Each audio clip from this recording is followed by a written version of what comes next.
İnsan asqaridi hüceyrəsində 3 mol qlükozanın parçalanmasından alınan enerji ağ planari hüceyrəsində eyni miqdar qlükozanın parçalanmasından alınan enerjidən neçə dəfə az olar? Nəzərə almaq lazımdır ki, insan asqaridi hüceyrəsində 1 mol qlükozanın parçalanmasından 200 kilojul enerji ayrılır. 3 mol qlükozanın parçalanmasından isə 600 kilojul enerji alınacaq. Və məsələnin şərtinə görə eyni miqdar qlükozanın parçalanması ağ planari hüceyrəsində baş verir. Nəzərə almaq lazımdır ki, insan asqaridində qlükozanın parçalanması yalnız qlükoliz prosesindən ibarətdir.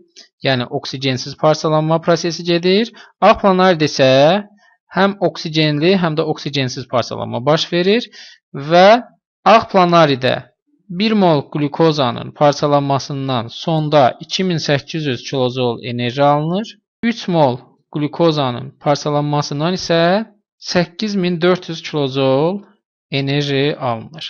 Və məsələnin şərtinə görə bizdən soruşulur ki, insan asqaridində, yəni asqaridin bir hüceyrəsində 3 mol qlükozanın parçalanmasından alınan enerji eyni miqdar qlükozanın ağ planar hüceyrəsində parçalanmasından alınan enerjidən neçə dəfə az olar? Yəni